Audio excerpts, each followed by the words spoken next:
Amém. Glória a Deus, né? Amém, amados. Glória a Deus. Glória a Deus.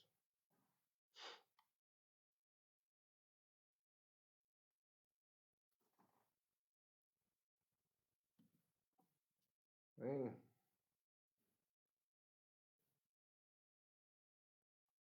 Alguém se manifestar aí? Cá estamos.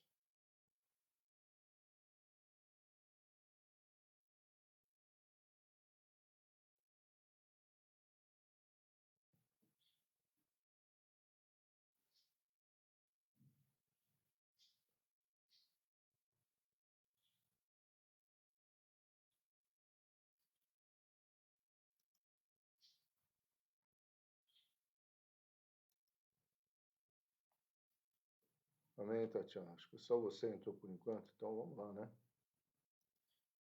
Só eu. Opa.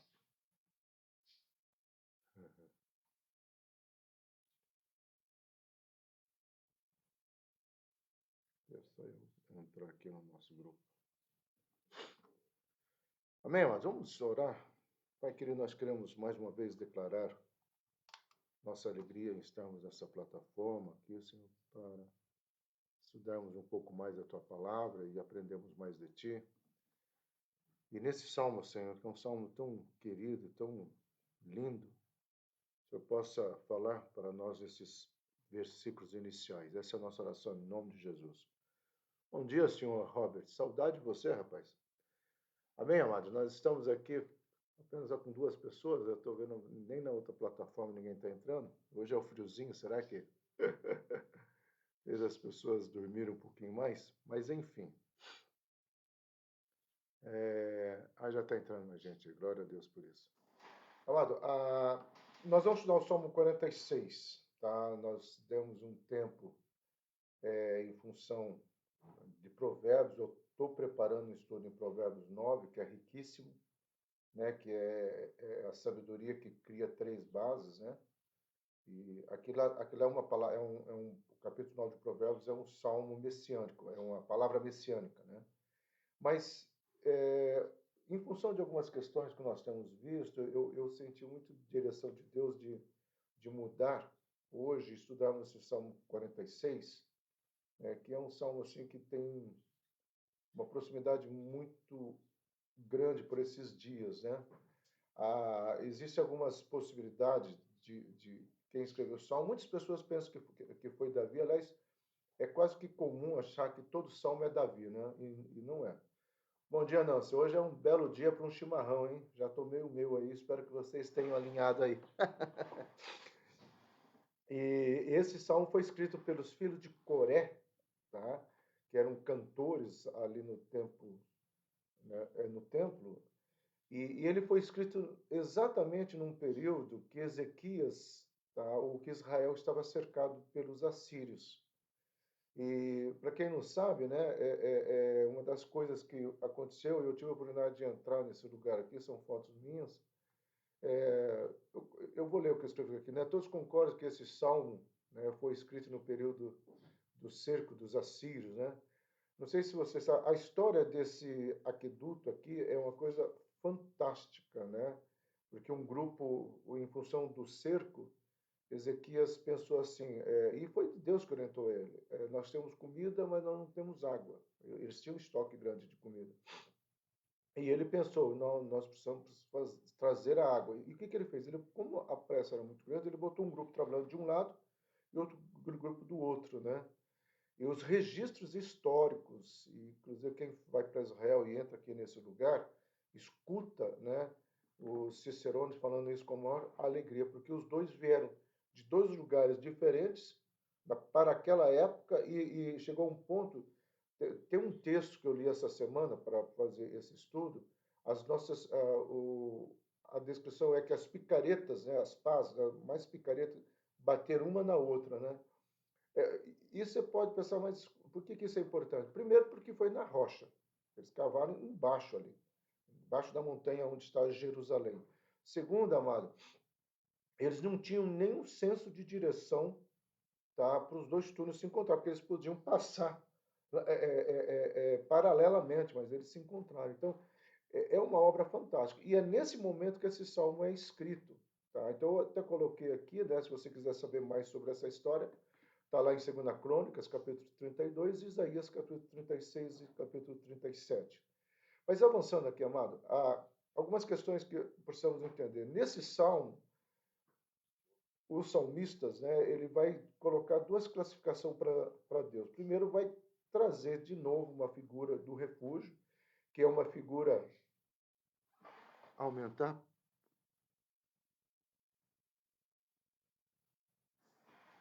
Só deixa eu verificar se não está baixo em outro lugar. Só um pouquinho só, gente. Que às vezes pode ser que o meu microfone esteja alto, mas aqui na apresentação não.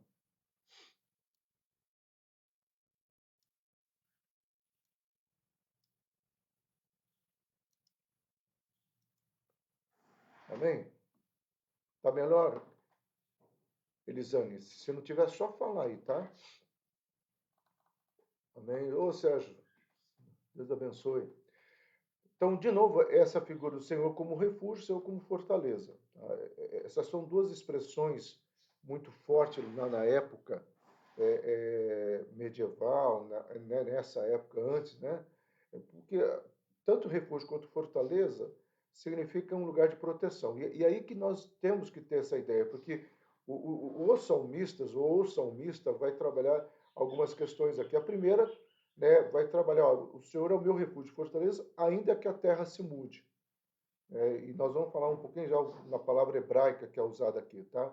Segundo, ele fala assim, mesmo que os montes sejam levados ao mar, né? Quarto, ele não usa essa expressão tsunamis, né? Mas ele usa a expressão mesmo que as águas venham sobre nós, se estremeçam, tudo mais, que dá uma ideia de um maremoto, alguma coisa muito violenta no mar, né? E por último, que os montes sejam abalados. Então, o autor aqui ele está assim convicto, né, de que se Deus estiver no controle, se Deus for o refúgio dele, que esse é o pedido que ele vai fazer, Deus como sendo o refúgio dele, e aí ele fala assim, se isso acontecer, realmente eu não tenho que me preocupar com mais nada. Então, ele coloca dessa maneira que a segurança dele e a certeza dele está nessas convicções do Senhor ser o refúgio e o Senhor ser a fortaleza. Então, o foco desse salmo principal, gente, o foco desse salmo principal é atribuído aos cantores levíticos, filhos de Corá, como eu falei, mas é um chamado de cântico de Sião, porque se concentra na segurança da cidade santa, no lugar da presença de Deus. É claro, amado, que essa expressão, né, cidade de Deus, lugar santo, era uma coisa assim que os judeus brigavam muito mesmo. Por que eles brigavam? Porque eles tinham essa convicção de que Deus jamais permitiria qualquer ataque em Jerusalém ou qualquer destruição. Por isso que quando o templo é cercado, né, eles confiam mais no templo na época de Jeremias, porque Jeremias vai estar no reinado de Ezequias, depois Jeremias pega também os filhos de Ezequias, né? E aí os filhos de Ezequias querem reproduzir essa experiência. E aqui é uma lição que não vale dentro do texto, mas vale para nós. E é uma das coisas, até ontem eu fiz uma palestra e eu falei que nós não podemos esperar que a nossa experiência com Deus seja reproduzida na filha dos filhos, na vida dos filhos. Mas nós podemos orar para que isso aconteça. Por quê? Porque primeiro tem gerações, né? Você tem um filho adolescente hoje que ele está antenado nas redes sociais e ele está muito mais confrontador do que no papel de ser confrontado com os valores. Ele é aquela velha história, né? Eles não querem simplesmente uma resposta simples, eles querem entender o porquê. Se você tem um filho mais avançado, vamos supor, de 23 até 30 anos, é um filho que já se conformou com algumas coisas, mas também tem os valores que eles precisam, que você precisa saber entender. Então, não é simplesmente obrigar a ir na igreja. Então, isso vai muito de testemunho. Então, na questão de Jerusalém, aconteceu muito isso. E Jeremias pegou essas duas fases. Pegou a fase do pai, onde realmente foi fiel a Deus, e Deus guardou, Deus protegeu, mas também pegou a fase dos filhos, né, que não foram tementes. E Abacuque vai pegar a fase dos filhos, tá? E Abacuque vai questionar muito sobre esse aspecto aí que é levantado. Então, Deus é o nosso refúgio, nosso lugar seguro, nosso abrigo, tá? O lugar para onde vamos quando estamos com medo. Então, o Salmo 46 como, é um salmo de fé, né? Como o Salmo 23 expressa alegria pelo livramento concedido pelo Senhor ao seu povo. Então, é um salmo onde quem já leu sabe, né? O quanto que ele já confortou corações, o quanto que numa situação de medo, de estresse, né? Esse salmo veio acalentar, né? Aquietar, né? Os nossos corações e aquecer os nossos corações com uma certeza, uma convicção. Essa semana eu tive não chegou a ser uma live, né? Mas um confronto, né? Com a seguinte questão, pessoas da filosofia, né? E onde eu pude falar sobre a fé. E uma das pessoas colocou a fé como sendo, né, psicológica, né, a fé como sendo da área metafísica. Né? Então, por ser da metafísica, não é comprovado, não se tem evidências. Né? E eu falei, eu até concordei, falei, não, realmente, a fé é da metafísica, você não consegue mensurar a fé, pegar a fé, olhar a fé, né? Virar a fé do avesso, você não consegue. Só que também você não consegue explicar os milagres. Você não consegue explicar como que em um momento esta fé, que é metafísica, se torna física, se materializa no concreto na nossa caminhada. Se você for pensar, amado, uma das coisas que eu falei nessa live é o seguinte: todas as evidências que a humanidade tem e todas as conquistas que a humanidade tem, tá? Seja em qualquer campo filosófico, liberdade, tecnológico, por incrível que pareça, foi permitido por causa da Bíblia. Porque se não fosse a Bíblia, talvez nós estaríamos numa era de trevas, de déspotas, de autoritários, de manipuladores. A palavra de Deus, o cristianismo sempre foi, né, um equilíbrio. Se não fosse o cristianismo, nós estaríamos vivendo um mundo de banalidades, né, com um monte de Lázaros soltos. Né? Eu tive a preocupação, nós temos aqui na plataforma hoje assistindo a Tatiana, que é advogada, e o Robert, né? Eu tive a preocupação para os dois advogados levantar o histórico, né? Do Lázaro, né? Desde 2008 esse cidadão vem cometendo crimes. Então, essa justiça, essa questão dos direitos, e se não fosse o cristianismo, estaria pior, meu amado. A pedofilia estaria sendo aceita, o aborto estaria sendo aceito. Então, eu estava falando para esse grupo, que eu já estou focando aqui, tá?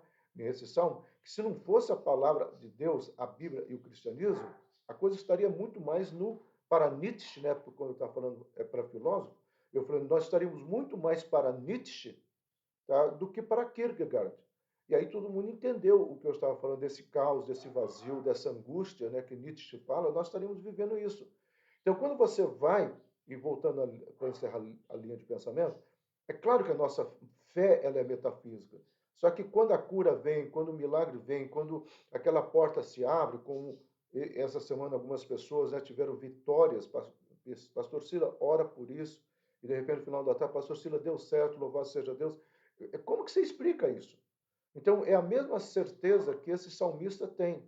Tá? Eu sei que o Senhor é o meu refúgio e fortaleza. Mesmo olhando para fora e vendo todo um exército, os assírios estavam com mais de 270 mil soldados, sendo que naquela madrugada 185 mil morreram.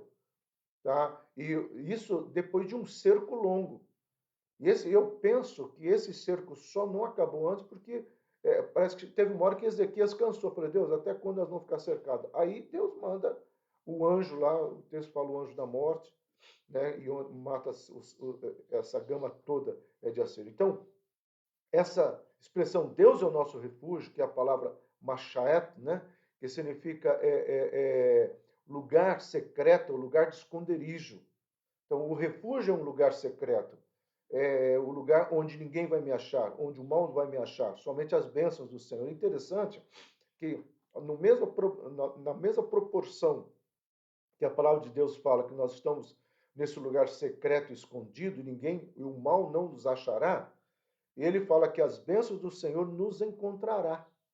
E encontrará aonde? Eu sempre falei isso, no lugar que Deus quer que você esteja. Então, é muito importante você entender isso. A bênção não vai ficar brincando de pega-pega. Segundo, é claro que eu falo isso, que não é o lugar que é abençoado, é a sua vida que é abençoada. Mas Deus sabe aonde ele vai mandar a bênção. Por isso que eu sempre falo que um dos lugares que você nunca vai errar é no altar. E como é que eu permaneço no altar, numa sala de aula, no meu serviço, no meu dia a dia? Em comunhão com o Senhor.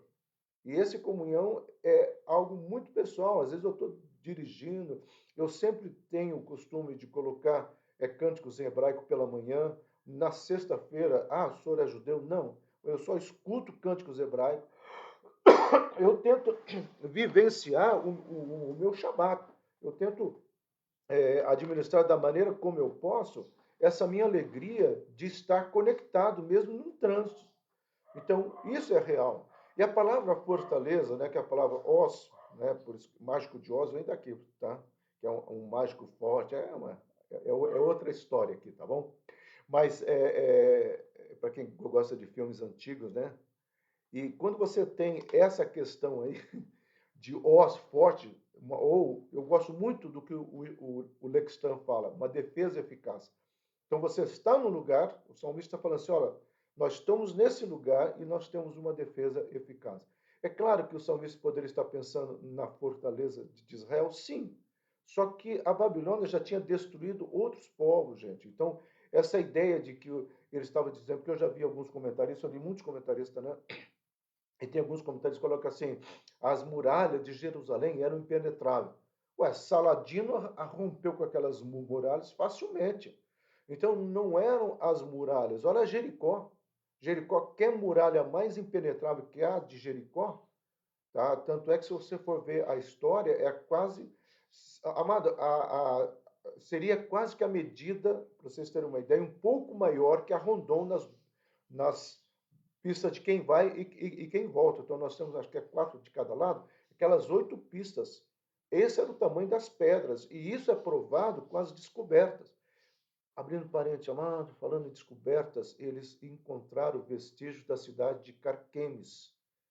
Tá? Isso é a coisa mais linda, foi isso também que me fez querer dar esse estudo, porque daqui os assírios, né, vão brigar lá com o Egito num lugar chamado Carquemes. Ali eles são derrotados. E Isaías vai falar sobre isso.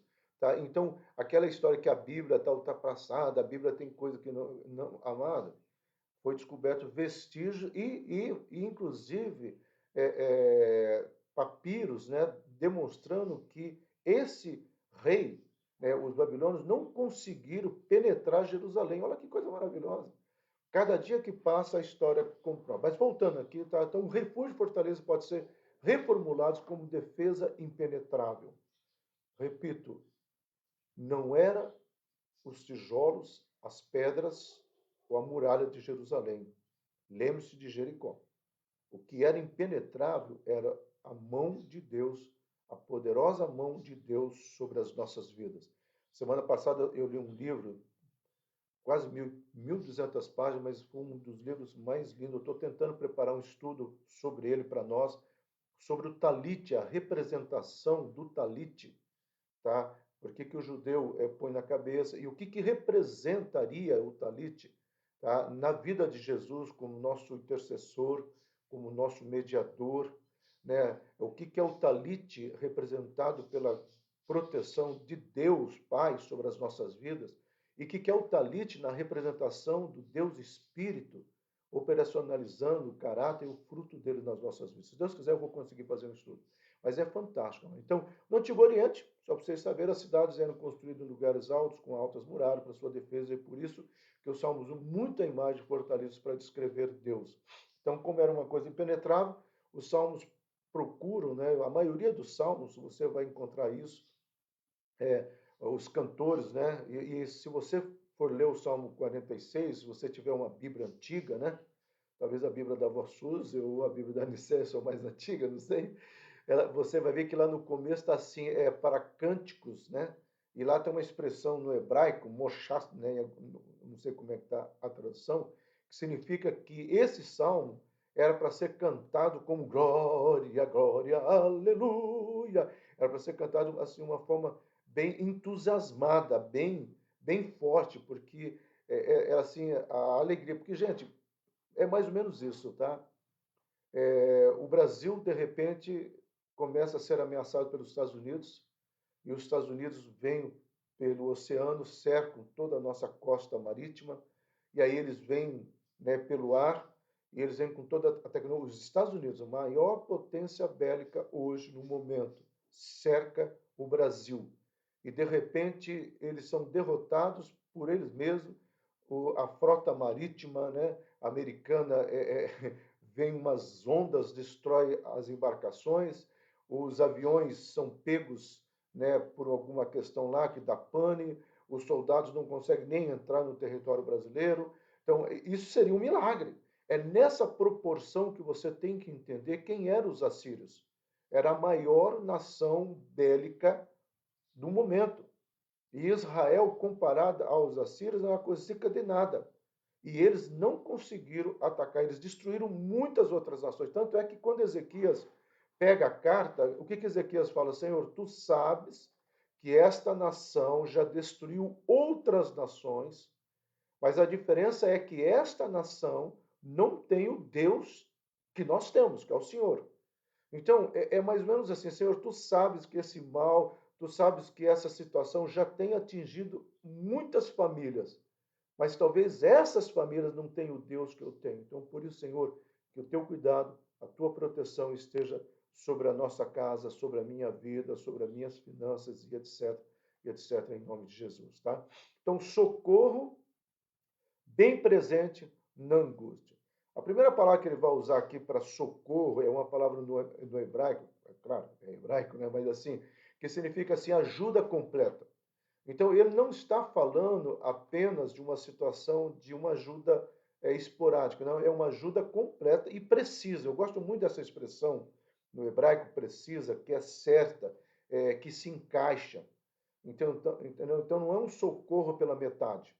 Já viu aquela pessoa que fala assim: eu vou te dar uma carona, irmão, para a tua casa. Aí leva para o terminal central? Então, isso não foi uma carona, mais ou menos assim, tá? Então, não foi uma carona precisa, não foi uma carona completa. Só para vocês terem uma ideia didaticamente como é que seria isso. E ele usa a expressão presente. No hebraico, motzá significa o tempo certo. Aqui, amado, nós poderíamos ficar, nossa, falando sobre um monte de coisas, porque o grande problema da igreja hoje está nesse motzá, é saber esperar o tempo certo de Deus. Porque nós somos e vivemos uma sociedade no micro-ondas. Nós vivemos uma sociedade. Eu tenho uma máquina de café lá na minha sala. Quando eu quero tomar um café, tá? Eu tomo um café feito na hora, já que o Robert nunca me levou a tomar o cappuccino no escritório dele. Né? Então, assim, e aquilo lá é impressionante. Você coloca e faz. Antigamente você tinha que ter todo aquele arsenal para fazer um café. Tá? Então, as coisas hoje estão muito rápidas, muito práticas. E de repente você olha para isso e você vê, não, Deus faz no tempo certo e na hora certa. É claro, amado, que nós só vamos compreender quando chega. E talvez vão ter coisas lá na glória. Eu falo que eu tenho um caderninho, eu tenho mesmo. Hoje, essa semana teve uma pessoa da nossa igreja que passou uma situação, e eu mesmo falei, Deus, vai para o meu caderno. Né? Por quê? O que o senhor quer? Talvez com o tempo ele me responda, mas se não responder, lá na glória, talvez eu vou ter liberdade de perguntar, não no sentido de cobrar, mas, Senhor, me faça entender, né? E a palavra angústia, né? A palavra angústia, a palavra iar, né? Que significa temor, pavor. Eu gosto muito dessa expressão, pavor. Algo que me traz um desespero. Eu fico totalmente desesperado, né? Então, são essas expressões, né? Que o salmista, né? Vão colocar, Deus é refúgio e fortaleza, mas ele também é socorro presente na angústia. Ou seja, vamos colocar assim, o Senhor é a minha proteção. Precisa no tempo certo e ele me acude na minha maior angústia, no meu maior medo. Não importa o desespero que eu venha estar, mas eu sei o quanto que Deus pode fazer algo na minha vida. Então, é essa convicção, tá, que esse salmista tinha, que o salmista tem, né, que eu e você precisamos ter. Então, é isso que vai fazer a diferença nossa. Então, Salmos, né, em Provérbios 18, desculpa, Salomão em Provérbios 18:10 diz, afirma que a torre forte é o Senhor, para ele correrá o justo e estará em alto retiro. Deus, Salomão fala assim, ó, há um lugar, que é um alto retiro, um lugar onde eu posso correr e me esconder.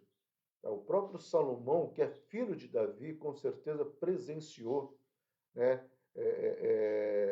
muito isso, talvez, né, e esse momento desse salmo é pós esse momento de Salomão, talvez os cantores aqui da família de Corá pudessem estar pensando até nos escritos de Davi e de Salomão. Deus é uma fortaleza, Deus é um refúgio bem presente.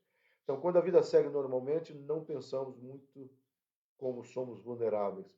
Eu li uma frase hoje de manhã, eu estava lendo um livro do C.S. Lewis, e ele fala assim, às vezes são em momentos difíceis e complicados que nós somos levados a parar e a refletir a nossa finitude, né? Que nós somos finitos, e o quanto nós precisamos e dependemos de Deus. Então ele coloca assim, até que ponto Deus não permite algumas situações de medo, de pavor, para que nessa correria do dia a dia eu e você tenhamos aquele momento de pensarmos e sabermos quem é o nosso Deus. Porque às vezes, amado, nessa dinâmica que o mundo vive hoje, as pessoas não têm muito tempo. Né? Eu estou vendo, e ontem na palestra me fizeram uma pergunta sobre esse momento, né? E eu disse assim, olha, é claro que nós estamos vendo vestígios, né, do normal voltando nos Estados Unidos, e algumas outras nações, né, eventos, né, acontecendo em grandes públicos, né? Mas ainda nós precisaríamos entender que vamos ter que conviver com esse vírus, ele não foi exterminado. Então, é uma situação que para sempre nós vamos ter que estar convivendo. E a probabilidade de vir mutações, amado, é muito grande. Primeiro, porque a palavra de Deus fala que chegam dias onde os homens entrariam em verdadeiros pavor, medo, angústia. O próprio Jesus vai falar no sermão dele, mas ele também vai falar: eu estarei convosco até a consumação do século. Deixo-vos a minha paz vos dou. O mesmo Jesus que fala de algumas situações no sermão Princípio das Dores, é o mesmo Jesus que fala que nunca nos deixará e nunca irá nos abandonar. Então, essa é uma outra foto que eu bati lá, né? Impressionante. A resposta do salmista foi a mesma que o rei Ezequias e o profeta Isaías deram para os seus inimigos. Não foram atemorizados pelas arrogantes ameaças da Síria, pois confiavam em Deus. Então, é aquele momento que eu e você precisamos aprender a declarar diante das situações quem é o nosso Deus. Tá? É aquele momento que eu e você somos levados a declarar isso que o salmista cantava. Ainda que a terra se mude, ainda que venha acontecer alguma coisa. E essa expressão que ele vai usar aqui, tá? É a palavra moor, né? Que significa um acontecimento inexplicável. Essa palavra também é usada para milagres, essa palavra também é usada para situações onde Deus vem operacionalizar alguma coisa inexplicável. Essa palavra foi usada muito no livro de Êxodo, que o livro de Êxodo, eu falo assim, que é uma coletânea de coisas inexplicáveis. Né? Tudo que acontece ali em Êxodo, amado, não tem explicação. É o que eu falei na sexta-feira para o grupo de filósofos. Né? Não dá para nós discutirmos a fé só no campo da metafísica. Se nós ficarmos no campo da metafísica, nós nunca nós iremos, eu falei, nós iremos cair no vazio existencial de Nietzsche, né? No niilismo, na angústia. Tá? Agora, se nós vivemos, né, e saltarmos essa fé, nós viveremos aquilo que Kierkegaard fala. Aonde acaba a razão, começa a fé. E a fé não se explica. Agora, vai explicar o maná para esse povo, vai explicar a nuvem, vai explicar quando eles quiseram carne, as cordonices, vai explicar essas coisas, vai explicar as curas que nós já tivemos, vai explicar que no período da pandemia, onde muitas igrejas, infelizmente, estavam se fechando, graças a Deus, por misericórdia de Deus, a Monte Hebron estava consertando o telhado, a Monte Hebron estava botando um piso lá, que até hoje as pessoas entram e falam, nossa, que piso lindo, né? Um forro, quer dizer, olha os detalhes, né? Então, enquanto as coisas, não que nós somos melhores, amado, por favor, mas eu estou falando assim que enquanto o mundo está falando sobre dificuldades, eu estava vendo uma obra acontecendo e eu sei que foi o tempo certo, né? Aqueles valores entraram exatamente num tempo tremendo. E foi um tempo onde eu pude ver, enquanto eu escutava algumas coisas acontecendo, né, no arraial, eu vi o que está acontecendo na nossa tenda, a boa e poderosa mão do Senhor. Então, ainda que venha acontecer um acontecimento inexplicável, diz o salmista, né? Terra se mude. Os termos dos versículos 2 e 3 elevam uma ação de nível de uma questão cósmica, né? Se a batalha não fosse apenas uma guerra comum com armas comuns, ou seja, ele não está falando apenas de um exército que está cercando, ele está falando de alguma coisa assim que foge do conhecimento. E se fizesse parte da guerra, fazer as montanhas tremer e os mares rugirem, não faria diferença. Ele está dizendo o seguinte: olha, não faz diferença. Tá? O Senhor é a minha fortaleza. O exército está do lado de fora. A história, amada, a história secular calcula 270 a 300 mil soldados. Era uma quando o Senaqueribe queria conquistar algo, eles iam com esse número de exército. Deus mata metade ali. E eu falei para quem chegou depois, né? Dali eles vão sair, eles vão contornar e tentar atacar o Egito. Eles vão por fora ali, né? O que seria hoje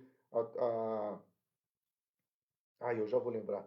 Tá? Então ele vai por fora atacar. Então ali na região de Carquemes, que é uma grande guerra, todo rei, todo exército levava o que nós chamamos de cronista, né? Historiador. E ele escreve: nós não conseguimos invadir Jerusalém. Que até então essa história aqui era colocada como um mito, uma história folclórica. Né? Imaginam, 185 mil pessoas morreram. Aí, como eles viram abaixo, eles tentaram falar assim que foi uma invasão de ratos. Né? Meu amado, não importa se Deus usou rato, se Deus usou um anjo, o que importa é que 185 mil assírios morreram da noite para o dia e Israel não foi tocado. Então não faria diferença. Deus é o refúgio seguro para o seu povo contra tudo real ou imaginário. Tá? Qualquer situação que nós vamos ver. Então, por isso que ele fala, ainda que os montes se transportem, né? E a palavra aqui no hebraico para essa expressão se transportar é uma palavra cambalear, arrastar, escorregar. É uma maneira que o salmista quis expressar, ainda que aquela montanha, Israel e aquela região, eles conhecem muito montanhas. É quando você fala assim, ainda que essas montanhas fossem, saísse do lugar, como se estivesse fazendo uma abertura para o inimigo nos atacar, mesmo que isso viesse a acontecer, nós sabemos quem é o nosso refúgio e fortaleza. Então, em todo tempo, os salmistas, né? E é por isso que eu falei, esse era um salmo que era para cantar bem forte, né? Como usei a analogia do glória, glória, aleluia, né?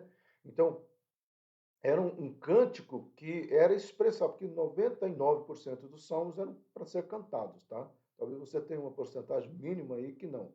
Mas esse cantar era um cantar com uma expressão, você saber aquilo que Deus fez, aquilo que Deus está fazendo e aquilo que Deus está levando. Então, o salmista usa essa probabilidade extrema, e ainda que os montes transportem, para isso acontecer, catástrofe precisa acontecer, certo?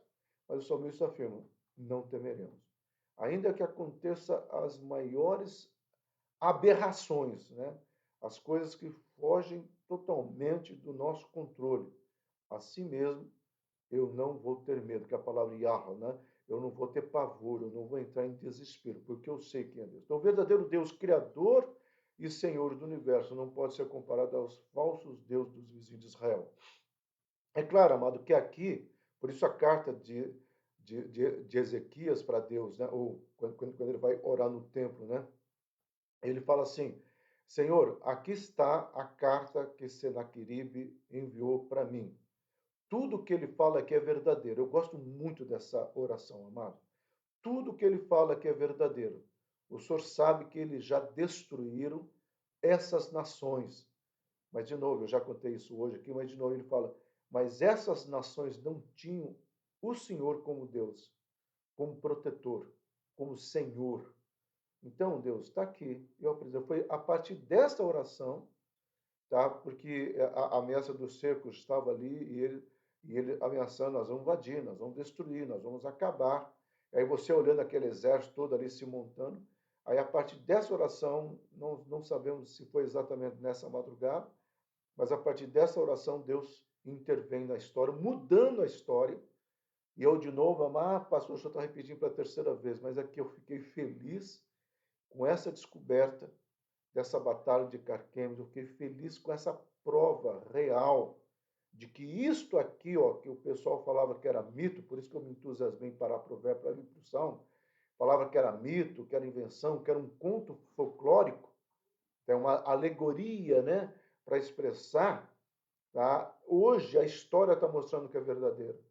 E eu espero, amado, que Israel, ao tomar conhecimento desses fatos, eles venham mais uma vez entender que o Deus é verdadeiro, que toda a palavra é verdadeira, logo eles possam procurar sinais e evidências do Messias e com certeza eles vão cair lá em Jesus, o nosso Senhor e Salvador, tá? Então, nós precisamos entender isso, amado. O profeta Jeremias, para quem não sabe, nós estamos no Salmo, mas o profeta Jeremias e Abacuque está falando no reino do norte, Jeremias está falando no reino do sul, aqui, tá? O reino do norte já tinha sido destruído, aqui faltava só Jerusalém, a divisão que teve lá. O profeta Jeremias já havia demonstrado que ser Deus quem controla até mesmo o mar, ou seja, os mares mais temíveis pelos homens, nós devemos temer apenas Deus. Esse texto que eu acho lindo. Acaso vocês não me temem? Pergunta o Senhor. Não temem diante de minha presença, porque fui eu quem fiz a areia, né? Colocou um limite para o mar, um decreto eterno que ele não pode ultrapassar. Você já pensou nisso, amado?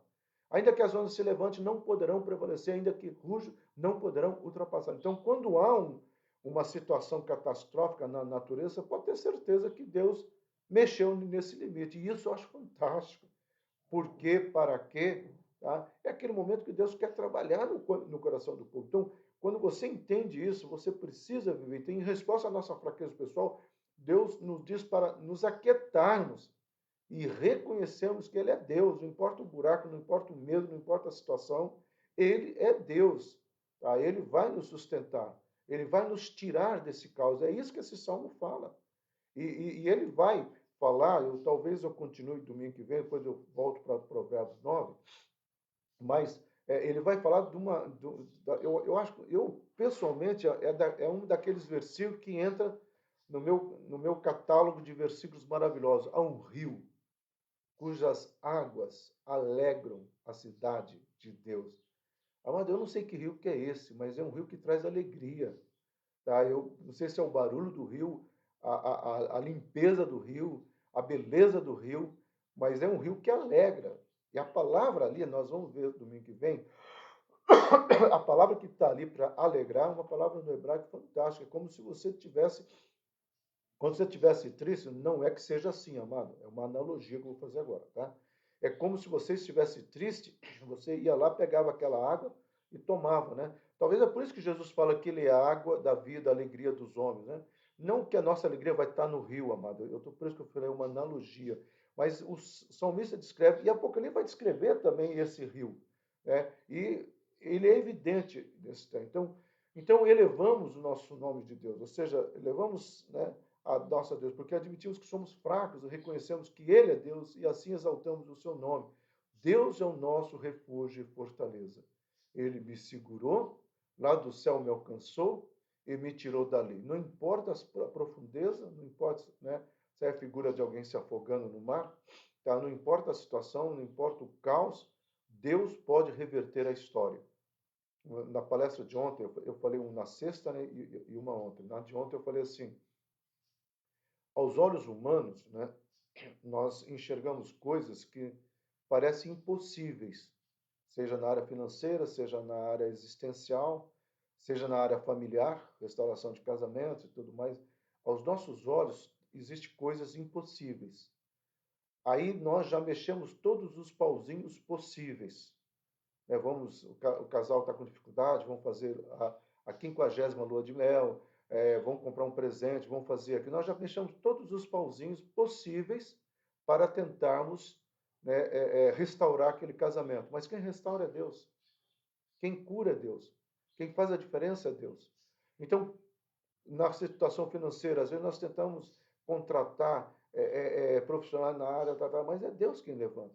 É essa convicção que eu e você precisamos ter. Eu já contei essa história uma vez, eu nunca esqueço, ali na Silva Jardim, né, com a Buenos Aires, em Curitiba, tinha um judeu que abriu um comércio pequeno, mas pequeno mesmo, entre dois grandes comércios. E eu fiz amizade com ele uma vez até me levou na sinagoga, né? Esse livro que foi lançado agora, né, que, na sinagoga cristã, que tem o meu nome lá, tá? É por esses contatos todos. Mas, enfim, tá? Eu falei para ele assim, nossa, mas o teu comércio está sufocado aqui, né? Ele falou, não, as pessoas que vão vir comprar comigo, o meu Deus vai trazer. Eu não preciso me preocupar em concorrer com ninguém. Porque com Deus, olha essa frase, com Deus não existe concorrência. E aí ele falou uma coisa que eu achei interessante. Eu falei, e se Deus quiser, e se for da vontade dele me prosperar, eu compro esses dois comércios. Amado, acho que levou o quê? Uns menos de 10 anos, tá? Ele acabou comprando os dois comércios. Então ele prosperou tanto que ele comprou os dois comércios. Para mim, foi uma das grandes lições que eu tiro para a minha vida. Tá? Que quando você está com Deus, o teu escritório de contabilidade, o teu escritório de advocacia, o teu consultório, o teu negócio, não precisa você se preocupar com os concorrentes. Porque quando Deus está com você, não existe concorrentes. Existe a bênção de Deus sobre a tua vida. Somente Deus, e nós encerramos aqui, é o Senhor, pois Ele coloca ordem ao caos, ao nos amar com um plano tremendo da redenção. Então, mesmo que você esteja, né, se afogando nas águas, mesmo que você esteja... Ah, seu Robert Salermo, você não falou nada do nosso cafezinho, hein? Você deu uma saidinha, hein? Mas amém. Então, você tem essa certeza, você tem essa convicção do plano de redenção de Deus. É bem provável, amado, que eu vou continuar no Salmo 46 para encerrar, depois eu volto para Provérbios 9. Mas como essa semana teve essa descoberta ali, os arqueólogos encontraram, né? Eu fiquei entusiasmado, né? Eu fiquei assim impressionado como que Deus está provando coisas desses últimos dias, né? E amém por isso. Que eu espero que Deus esteja fazendo isso para a nação de Israel. Porque eu não preciso de provas, nós não precisamos de provas. Mas esse achado dessa batalha de Carquemes, que inclusive a história registra, mas agora achar um texto onde o historiador, né, dos assírios escreve que eles não conseguiram atacar Jerusalém, Jerusalém estava protegida e o nosso exército ficou pela metade, sem explicação. É aí que vem a ideia de que eles morreram doentes, por isso que eles acham que foi alguma peste, né? Nós sabemos que foi a boa e poderosa mão do Senhor. Amém, amados? Que Deus nos abençoe. Agora eu vou tomar uma cuia de chimarrão, não quis tomar aqui para não dar inveja para ninguém. Foi muito bom estar com vocês e que nós vamos continuar. Hoje à noite, Deus tem algo para falar nos nossos corações. Quem puder ir presencial às 18h30, quem não puder ir, procure assistir. E manda um oi ali, tá? Manda um oi para o pastor saber, né, que você está ali. Não que isso seja importante. Um abraço à Conceição, que está aqui, Conceição, Niceia. Um abraço querido aí, né? Para a vó Suzy, que vai ver com certeza depois. Vó Suzy, eu estou separando os livros para a senhora, não se preocupe não, que ela vai me cobrar. Geralmente eu vou às terças-feiras orar lá.